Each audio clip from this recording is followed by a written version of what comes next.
A Constituição outorgada por Dom Pedro I, ela gera uma série, um grande mal-estar. Por quê? Porque ele dissolveu uma assembleia formada por deputados eleitos em todas as províncias do Império. E a oposição mais ferrenha contra Dom Pedro I se deu nas províncias nordestinas. É aquela que ficou conhecida como a Confederação do Equador, que foi um movimento armado que ocorreu em 1824 nas seguintes províncias. A província de Pernambuco, aliás, ela começa em Recife, Ceará, Rio Grande do Norte e Paraíba. Estas províncias aqui iniciam um movimento republicano que pretendia romper com o Império do Brasil e iniciar a formação de um novo país. Um dos grandes líderes desse movimento foi um religioso, o Frei Caneca, que escrevia em jornais em Pernambuco na época, atacando o poder moderador, atacando a autoridade de Dom Pedro I e chamando o poder moderador de a chave da opressão da nação brasileira. A repressão contra a Confederação do Equador foi violenta. Dom Pedro contrata exércitos de mercenários, que eram estrangeiros, que, em troca de pagamento, lutavam pelo imperador do Brasil. O Brasil, nessa época, ele não tem um exército formado, não tem um exército constituído. Então, quando você tem algum conflito armado, ou eram os mercenários que iam, ou então os voluntários da pátria que deveriam ir para o confronto. O que o Brasil tinha era uma marinha de guerra, isso já se tinha, agora um exército formado não. A Confederação do Equador foi violentamente reprimida e Frei Caneca foi executado. Só que a ordem de execução do Frei em um país católico gera um certo mal-estar com o imperador, já que a ordem veio do Rio de Janeiro. Além do conflito nordestino, o Brasil se envolve num grave conflito no sul, nas províncias do Prata. Na época, o Brasil era um império que se estendia da Foz do Amazonas até o Rio da Prata. Só que a província mais ao sul do Brasil era a Cisplatina, atual Uruguai. Lembrar que essa região foi uma área disputada entre portugueses e espanhóis no período colonial. E quando a família real se alojou no Rio de Janeiro, a partir de 1808, Dom João deu ordens para invadir o Uruguai e anexá-lo aos domínios portugueses. Quando o Brasil ficou independente, o Uruguai veio de brinde.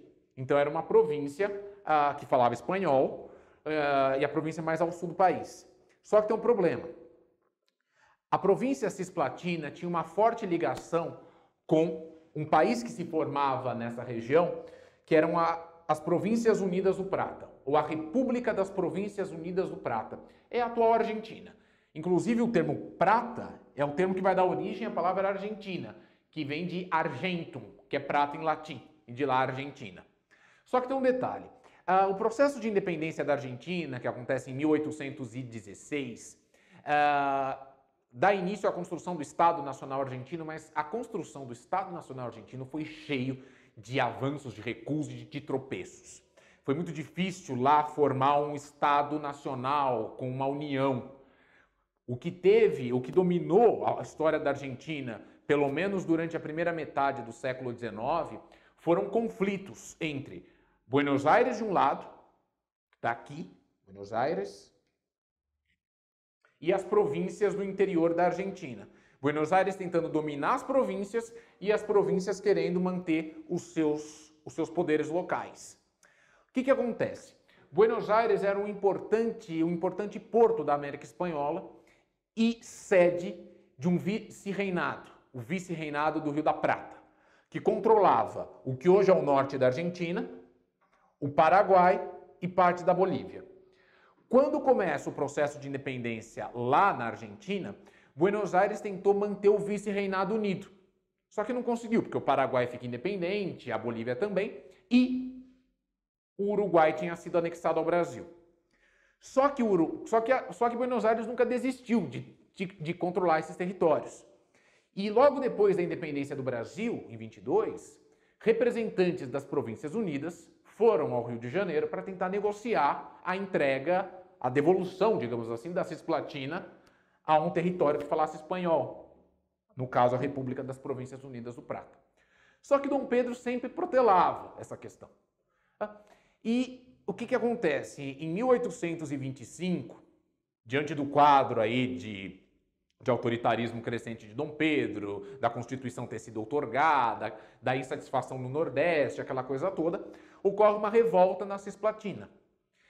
E essa revolta pretendeu unir a Cisplatina a Buenos Aires, separando-a do Brasil. Qual é a posição de Buenos Aires diante disso? Buenos Aires apoia o movimento. Diante desse quadro, Dom Pedro declara guerra à República das Províncias Unidas. E inicia-se aí, vamos dizer, a primeira guerra do Brasil independente. A primeira guerra externa do Brasil, que é contra o seu vizinho mais poderoso do Sul, a República das Províncias Unidas.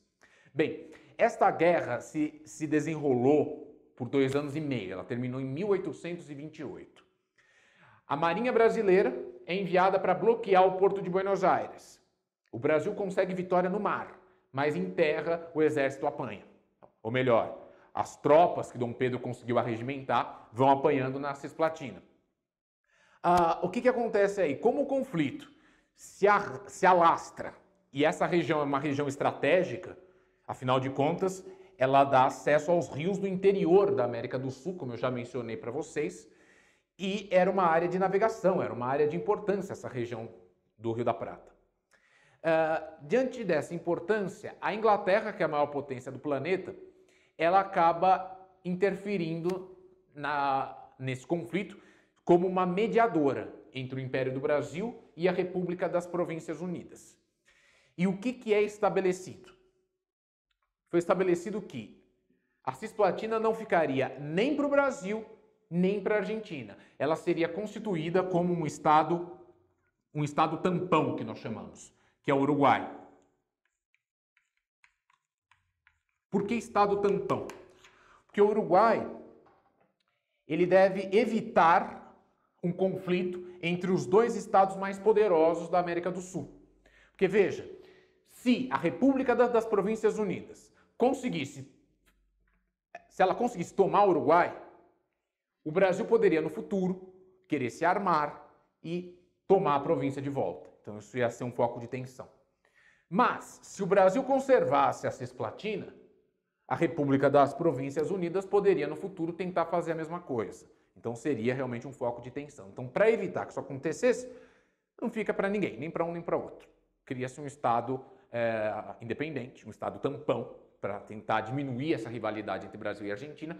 E até hoje, né, em grande parte, o Uruguai é isso. A política do Uruguai ainda é um país muito influenciado ou pela Argentina ou pelo Brasil. E é curioso porque é um dos menores países da América do Sul e está no meio dos 2 mais poderosos, tá? Brasil e Argentina. Bem, mas o fato é, quais foram as consequências desta guerra para o Brasil? Para a Argentina, para a República das Províncias Unidas, a dificuldade em incorporar mais uma província enfraqueceu o poder de Buenos Aires e acirrou as lutas internas entre Buenos Aires e as repúblicas e as províncias do interior. Para o Brasil, a perda de uma província serviu para aumentar a impopularidade do imperador e as críticas em torno de Dom Pedro I. Uma das questões que mais serviu, além da perda da província, da Cisplatina, e da repressão violenta a uma revolta que levou à morte de um religioso, foi que, em 1826, Dom João VI de Portugal morre. E Dom Pedro é o filho mais velho e o herdeiro do trono. Dom Pedro foi aclamado Dom Pedro IV, rei de Portugal. Com esse envolvimento de Dom Pedro nos assuntos portugueses, Dom Pedro vai começar a deixar de ser visto por membros da elite como um brasileiro, pelo fato de ter apoiado a independência, de ter liderado o Brasil, mas como um cara cada vez mais vinculado aos portugueses. Vão começar a dizer que ele nasceu em Portugal, que ele é filho do rei, que agora ele é rei dos nossos antigos colonizadores. E o que tem isso? O que tem isso é que, quando o Brasil fica independente, começa a se desenvolver um antilusitanismo muito forte aqui. Tá? A ideia de que os portugueses nos exploraram, os portugueses são a praga de gafanhotos, os portugueses são, entre aspas, os estupradores da pátria, que era um termo que se usava. E essa aversão contra portugueses acabou levando conflitos armados em várias regiões do Brasil. Talvez o mais conhecido tenha sido a Noite das Garrafadas, que acontece em março de 1831, no Rio de Janeiro.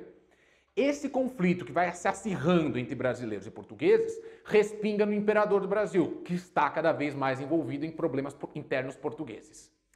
Essa questão dos problemas internos portugueses e o cenário político e econômico do Brasil pós-guerra da Cisplatina, eu vou conversar melhor no nosso próximo encontro.